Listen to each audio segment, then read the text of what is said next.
Tots aquests diners que Millet es va apropiar de manera fraudulenta i que va confessar en una carta al jutge el 15 de setembre, els aconseguia gràcies al control que ell mateix exercia de tota la complexa estructura empresarial del Palau. D'una banda, hi ha un consorci en què estan representades les 3 administracions. De l'altra, existeix la Fundació Orfeó Català Palau de la Música, que s'encarrega de gestionar l'activitat cultural i de buscar recursos privats. I, finalment, hi ha l'Associació Orfeó Català, propietària històrica de l'edifici i que, per llei, no ha d'estar sotmesa a cap auditoria. Segons fonts de la investigació, totes 3 entitats actuaven com un hòlding empresarial, ja que Millet exercia de president de totes 3, encara que en el consorci només fos president del comitè executiu.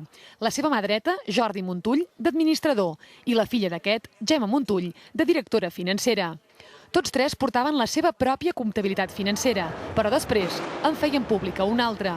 Si a tot plegat s'hi afegeix que el Palau tenia sempre números verds i que els patrons de la Fundació eren més d'un centenar i, per tant, el seu càrrec era bàsicament honorífic, la combinació duia Millet a poder fer i desfer sense miraments. És el patronat més gran de tots. Ha portat 109 persones de tots els àmbits, diguem-ne, ideològics, de totes les classes socials, de totes les procedències que fos possible. I els aportava no tant perquè ajudessin al Palau, que també, sinó que els aportava també perquè li servissin d'una certa tapa vernissada de purpurina d'or, si vols, per continuar fent la seva acció.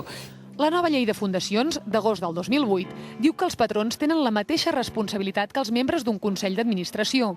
Però en el cas del Palau es van acollir a la moratòria de 3 anys, que permet seguir amb la llei anterior.